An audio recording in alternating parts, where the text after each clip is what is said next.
ఒక్కసారి కొమ్మూరి గోల్డ్ కి కాల్ చేయండి. తాకట్లో ఉన్న మీ బంగారాన్ని విడిపించి మార్కెట్ ప్రైస్ కి వాళ్ళు కొనుక్కుని మిగతా డబ్బులు మీకు ఇచ్చేస్తారు. హాయ్, వెల్కమ్ టు మనం టీవీ. మనం టీవీ ఉన్నది మన కోసం. నేను మీ జర్నలిస్ట్ మనోజ్. సో జగన్ గజ దొంగ అంతా క్షమాపణ చెప్పాలి. జంతు కొవ్వు గురించి పెద్ద రాద్ధాంతం జరుగుతుంది. ఎన్డీడీబీ ల్యాబ్ నివేదిక ఇచ్చింది. ఇంకా సుబ్బారెడ్డి గారి పిఏ ఖాతాలోకి వచ్చిన కోట్ల సంగతి ఏంటని చెప్పి ఆయన్ని ప్రశ్నించింది. ఇటు ఆ స్టేట్మెంట్ ఇదికి వచ్చి సుబ్బారెడ్డి గారిని ప్రశ్నించింది.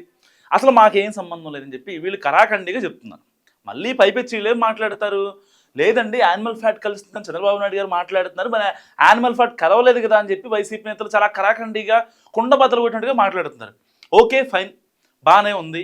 అసలు ఆ కల్తీ నెయ్యి అసలు కాదు, మీరు పెట్టింది చాలా నెక్స్ట్ లెవెల్ నెయ్యి, A++ఏ. అసలు అలాంటి నెయ్యి ప్రపంచంలో ఎక్కడా దొరకదు. అలాంటి నెయ్యిని మీరు తిరుమల శ్రీవారికి సప్లై చేశారు, బాగానే ఉంది. సరే, ఇంత రాద్ధాంతం జరుగుతుంది కదా. ఈ ఫిబ్రవరి 11న మీ 11 మంది ఎమ్మెల్యేలతో అసెంబ్లీకి రండి, చర్చిద్దాం అని టీడీపీ ఇప్పుడు వైసీపీకి బహిరంగ సవాల్ విసురుతుంది. నిజంగా వైసీపీ దీన్ని యాక్సెప్ట్ చేసిద్దా లేదో కూడా మీరు నాకు మస్ట్ కామెంట్ చేయండి. సో దీనికి సంబంధించి వాస్తవాలన్నింటినీ ముసుగేసి తప్పుడు ప్రచారం చేస్తున్నారు. సో అసలు వైసీపీ హయాంలో తిరుమలకు సరఫరా చేసింది నెయ్యే కాదని, 100కి 100 పాళ్ళు రసాయన మిశ్రమం అని స్పష్టంగా ఉంది ఎన్డీఆర్ఐ ఎన్డీడీబీ రిపోర్ట్లు. కానీ వైసీపీ ఏం మాట్లాడుద్ది, లేదు అసలు దాంట్లో యానిమల్ ఫ్యాట్ కలవలేదు కదా, మరి అలాంటప్పుడు మీరు ఎలా అంటారు అని పిచ్చి పిచ్చి మాటలు మాట్లాడుతుంది అనమాట. సో ఈ నేపథ్యంలో ఎట్టి పరిస్థితుల్లో కరెక్ట్గా ఫిబ్రవరి 11న సరిగ్గా 11 గంటలకి మీ 11 మంది ఎమ్మెల్యేలని తీసుకుని వచ్చి అసెంబ్లీలో చర్చించగలిగే దమ్ము వైసీపీకి ఉందా? ప్రతిపక్ష హోదా లేదు, మేము రాము, ఇలాంటి టైంపాస్ ముచ్చట్లు చెప్పకుండా జగన్మోహన్ రెడ్డి గారు మొన్న అన్నారనమాట. అంతకుముందేమో ఎలక్షన్స్ అప్పుడేమో ఆర్థికంగా అంతంత మాత్రమే అని చెప్పి ప్రతి ఎమ్మెల్యేని ప్రతి మాజీ మంత్రిని పొగిడిన జగన్మోహన్ రెడ్డి గారు మొన్న నేషనల్ మీడియా రిపోర్టర్ ఒక ఆవిడ అడిగిందనమాట. ఆవిడ పేరు ఏదో సమ్ లక్ష్మి ఉంది, లక్ష్మీ పట్నాయక్, షీస్ ఫ్రమ్ బీహార్.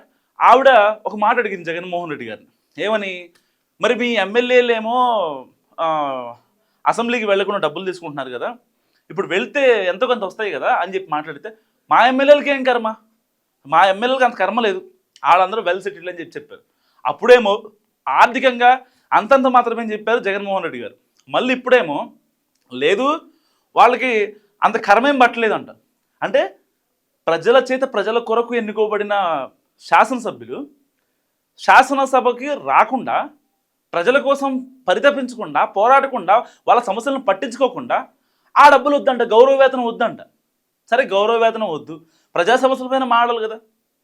ఇప్పుడు మీరు ఇన్నాళ్ళు బట్టి ఏం మాట్లాడుతున్నారు, మెడికల్ కాలేజ్ ప్రైవేట్ గాని అన్నారు, ఇప్పుడు కల్తీనయ్యి అన్నారు, పరకామణి అసలు మీకు లెక్కలదే కాదు, డాలర్లు దొబ్బేసినా సరే మీరు పట్టించుకోరు. కాబట్టి కరెక్ట్గా ఫిబ్రవరి 11 ఉదయం 11 గంటలకి ప్రెస్ మీటు అసెంబ్లీలో చర్చిద్దాం రండి అని చెప్పి ఇప్పుడు టీడీపీ బహిరంగ సవాల్ ఇస్తుంది. సో వైసీపీ వచ్చిద్దా రాదో మస్తు కామెంట్ చేయండి. చూస్తున్నాం మనం టీవీ.